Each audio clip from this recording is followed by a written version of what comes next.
এ জিনিস আমি সাম্প্রতিক ইতিহাসে তো দেখিনি, আমার স্মরণে নেই যে বাংলার রাজনীতির ইতিহাসে, বাংলার নির্বাচনী রাজনীতির ইতিহাসে এরকম ঘটনা ঘটেছে কিনা। আপনারা অনেকে আছেন যারা আরও বেশি দিন বাংলার রাজনীতি এবং বাংলার নির্বাচনগুলোকে পর্যবেক্ষণ করছেন, তারা হয়তো আরও ভালোভাবে বলতে পারবেন। বাংলার বিধানসভা নির্বাচন, পশ্চিম বাংলা যা ভারতবর্ষের একটা অঙ্গরাজ্য, সেখানকার বিধানসভা নির্বাচন যা সম্পূর্ণভাবে পশ্চিমবাংলার অভ্যন্তরীণ একটি বিষয়, কিন্তু সেখানে রাজনৈতিক প্রচারে গুরুত্ব পাচ্ছে পাকিস্তান। আরও ভালোভাবে বললে পাকিস্তানের এক মন্ত্রীর মন্তব্য। তিনি কলকাতা আক্রমণের কথা বলেছেন এবং সেই নিয়ে এই রাজ্যে যারা 15 বছর সরকার চালিয়েছে এবং কেন্দ্রীয় সরকারে যে দল আছে তার বিরোধী, সেই তৃণমূল কংগ্রেসের শীর্ষ নেতৃত্ব আক্রমণ শানিয়েছেন মোদির বিরুদ্ধে, অর্থাৎ দেশের প্রধানমন্ত্রীর বিরুদ্ধে, তার দলের বিরুদ্ধে, তার কেন্দ্রের সরকারের বিরুদ্ধেও।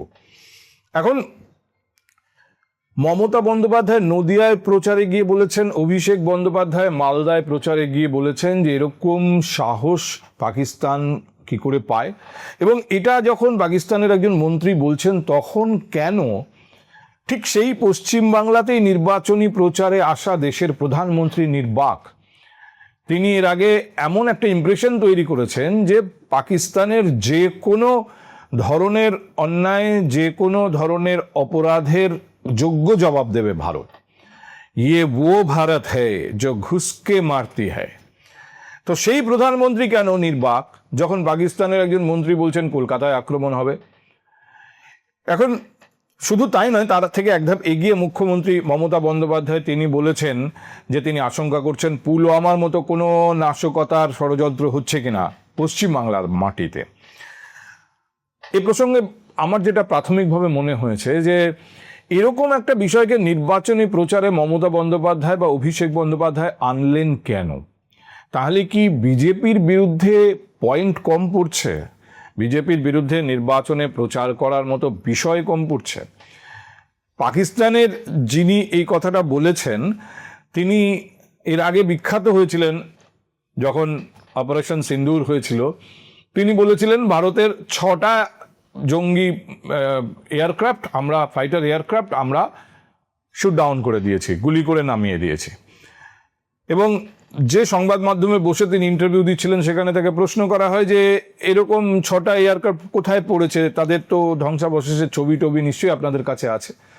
তখন তিনি পরিষ্কার বলেছিলেন এই ছবি আপনি সোশ্যাল মিডিয়ায় দেখুন, সোশ্যাল মিডিয়া ভরে গেছে। বিদ্রুপে কটাক্ষে বিদ্ধ হয়েছিলেন ওই ভদ্রলোক যার নাম খোয়াজা আসিফ। আমি পরবর্তীতে দেখেছি অনেক রাজনৈতিক বিশ্লেষকরা তাকে গাঁজা আসিফও বলেছেন সংবাদ মাধ্যমে এবং সোশ্যাল মাধ্যমে। তো এরকম একজন লোক তিনি কলকাতা আক্রমণের কথা বলছেন, তা নিয়ে পশ্চিমবাংলায় রাজ্যে যারা 15 বছর সরকার চালিয়েছে তার শীর্ষ নেতৃত্ব কেন্দ্রীয় সরকারকে এবং বিজেপিকে আক্রমণ করছে, প্রধানমন্ত্রী নরেন্দ্র মোদীকে আক্রমণ করছেন। পয়েন্ট কি কম পড়ছে তৃণমূল কংগ্রেসের হাতে? বিষয় কম পড়ছে বিজেপিকে আক্রমণ করার মতো? একটা বিষয় একটু এখানে বিশ্লেষণ করা দরকার যে পাকিস্তানের একজন মন্ত্রী এই ধরনের কথা কেন বলছেন। আমি যতটুকু যারা এই আন্তর্জাতিক সম্পর্ক বিষয় নিয়ে কাজ করেন তাদের সঙ্গে কথা বলে এবং এ নিয়ে পড়াশুনো করে জানতে পারলাম, তাতে পাকিস্তানের এই মুহূর্তে যে অবস্থা, তাতে পাকিস্তান হয়তো চাইছে যে ভারত একটা কিছু করুক এবং পাকিস্তান বিশ্বকে বলতে পারবে যে আমাকে এখন ভারতের সঙ্গে লড়তে হচ্ছে।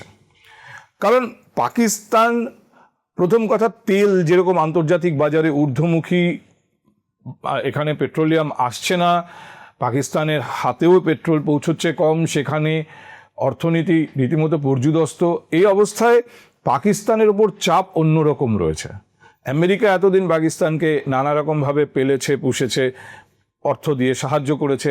আজকে যখন আমেরিকার লেজ আটকেছে তখন আমেরিকা পাকিস্তানকে বলতেই পারে যে আমার পাশে এসে দাঁড়াও। স্থলবাহিনী রেডি করছে আমেরিকা, পাকিস্তানকে আমেরিকা বলতেই পারে যে তোমার ওখান থেকে সৈন্য পাঠাও, আমার লাগবে। আবার সৌদি আরব, যার সঙ্গে পাকিস্তানের একটা লিখিত চুক্তি আছে যে এক দেশ যদি আক্রান্ত হয় আরেক দেশ মনে করবে এটা তাদের উপরেও আক্রমণ এবং তারা এসে পাশে দাঁড়াবে। পাকিস্তান যদি আক্রান্ত হয় সৌদি আরব এসে পাশে দাঁড়াবে, আর সৌদি আরব যদি আক্রান্ত হয় তাহলে পাকিস্তান গিয়ে তার পাশে দাঁড়াবে। সৌদি আরব আক্রান্ত, ইরান তো সৌদি আরবকে ছাড়ছে না। এখন পাকিস্তানকে যদি সৌদি আরব বলে যে তোমার সাহায্য লাগবে বা চুক্তি অনুযায়ী তোমাকে এসে এখন পাশে দাঁড়াতে হবে, সেটা পাকিস্তানের পক্ষে খুব মুশকিল। কারণ পাকিস্তানের সেনাবাহিনী অন্য সব কিছু পারে, শুধু যুদ্ধটা করতে পারে না এবং যুদ্ধটা করতে চায়ও না। ফলে পাকিস্তানের সেনাবাহিনী মোটেই আগ্রহী নয় সৌদি আরবে গিয়ে যুদ্ধ করতে। দ্বিতীয় আরেকটা পয়েন্ট হচ্ছে অর্থনীতির দিক থেকে। এই মুহূর্তে মধ্যপ্রাচ্যের যে অবস্থা, ইউনাইটেড আরব এমিরেটস পাকিস্তানকে যে টাকা লোন দিয়েছিল, শর্ট টার্ম লোন, সে টাকা ফেরত চেয়েছে। টাকার পরিমাণটা কম না, 3.5 বিলিয়ন, প্রায় 35 কোটি ডলার। পাকিস্তানের এই মুহূর্তে যে রিজার্ভ সেটা ধরুন 16 বিলিয়নের কাছাকাছি। তার থেকে 3.5 বিলিয়ন যদি এখন পাকিস্তানকে দিয়ে দিতে হয়, তাহলে তাদের রিজার্ভ এমনভাবে নেমে যাবে যে পাকিস্তানের পক্ষে একটা দেশ চালানো, সরকারের পক্ষে একটা দেশ চালানো মুশকিল হয়ে যাবে। অত্যন্ত প্রয়োজনীয় জিনিস তারা কিনতে পারবে না আন্তর্জাতিক বাজার থেকে। তো এইরকম একটা অবস্থায় পাকিস্তানের পক্ষে তো সুবিধা হয় যদি কোনো কারণে ভারত পাকিস্তানকে আক্রমণ করে বা ভারতের সঙ্গে লেগে যায়, তাহলে পাকিস্তান সবাইকে বলতে পারবে, ভাই আমি তো আগে ঘর সামলাবো, তারপর তো আমি তোমাকে টাকা দেবো বা তারপর আমি তোমার পাশে গিয়ে দাঁড়াবো। এরকম একটা অবস্থান হয়তো পাকিস্তান খুঁজছে, সেই জন্য পাকিস্তানের মন্ত্রী এইসব কথা বলছেন। কিন্তু তাতে আমাদের কি?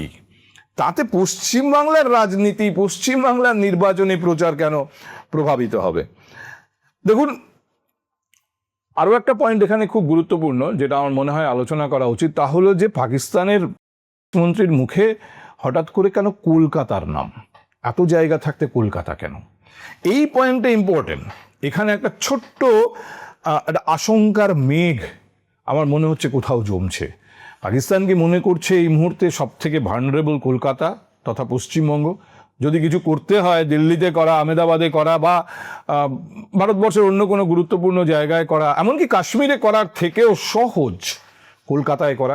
প্রথম, কলকাতার পূর্ব দিকে এই মুহূর্তে বাংলাদেশ, সেখানে পাকিস্তানের পেনিট্রেশন যথেষ্ট, পাকিস্তানের জঙ্গিদের একটা বড় বড় ঘাঁটি সেখানে তৈরি হয়েছে বলে আশঙ্কা করার যথেষ্ট কারণ আছে।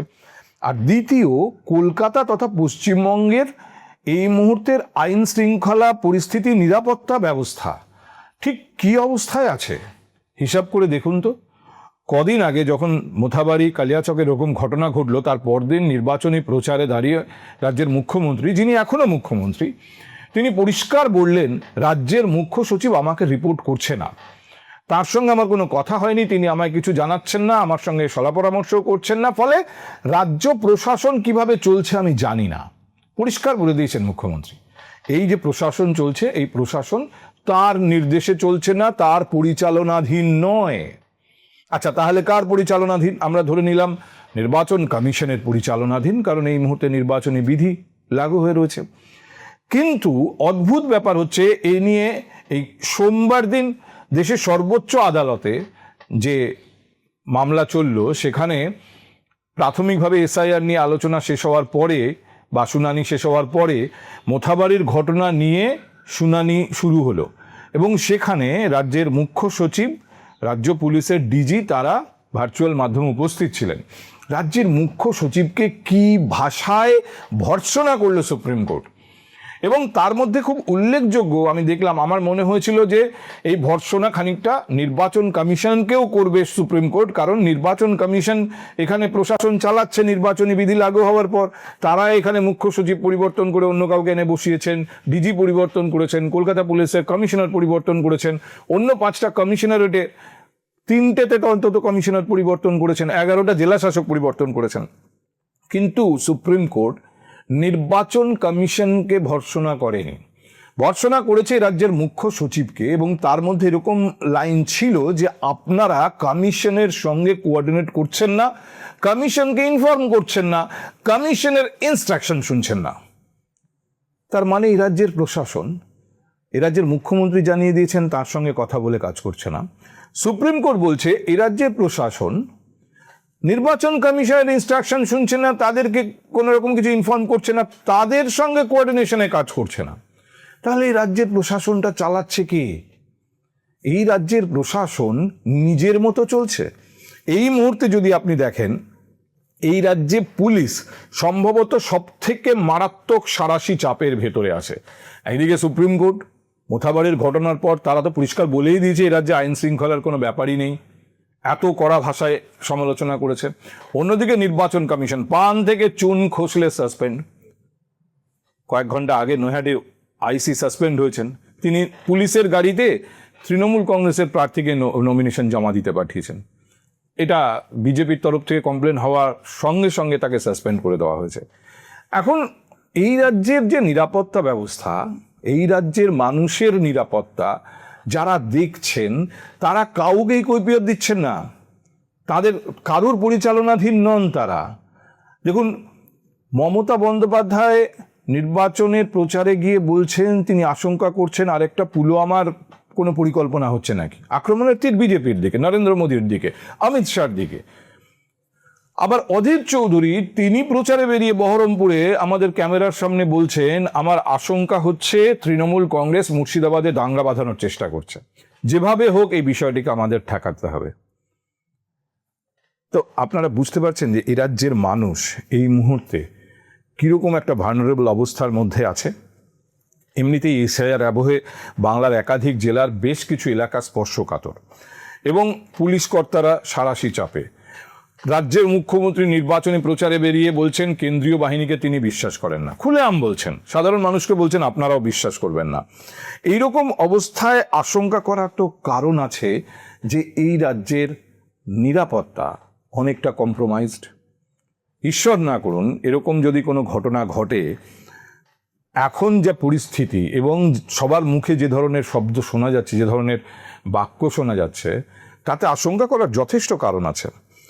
এবং কদিন আগে সুপ্রিম কোর্ট রাজ্যের অ্যাডভোকেট জেনারেলকে ভর্ৎসনা করে বলেছে, সুপ্রিম কোর্টের প্রধান বিচারপতি বলেছেন আপনার রাজ্যের সব কিছু নিয়ে রাজনীতি হয়, সমস্ত কিছুর মধ্যে আপনারা রাজনীতি খোঁজেন। খুব ভুল কিন্তু তিনি কিছু বলেননি। সত্যি আমাদের এখানে সমস্ত কিছুই রাজনীতির বিষয়। সাধারণ মানুষের নিরাপত্তা অ্যাবসলিউটলি রাজনীতির বিষয়। আমার এখন যা দেখে শুনে মনে হচ্ছে তাতে প্রতিটা রাজনৈতিক দল এই হিসেব করছে যদি সত্যিই কলকাতায় তথা পশ্চিমবঙ্গে কোনো নাশকতামূলক ঘটনা ঘটে তাহলে তার রাজনৈতিক লাভ কতটা, তার রাজনৈতিক ক্ষতি কোথায়। এই নির্বাচনী আবহে এর বাইরে তারা কিছু ভাবছেন না। যদি কিছু মানুষের প্রাণহানি ঘটে, কিছু মানুষকে চলে যেতে হয়, তাতে কি বা এলো গেল। এই নির্বাচনী আবহে তাদের কাছে যেন পুরোটাই কোল্যাটারাল ড্যামেজ। রাজ্য প্রশাসন যদি কোনো কারণে এই ধরনের কোনো পরিকল্পনা কোনো স্তর থেকে হয়ে থাকে, সে ব্যাপারে আদৌ কতটা সাবধান এবং আমরা আদৌ কতটা নিরাপদ জানি না আমরা কেউই।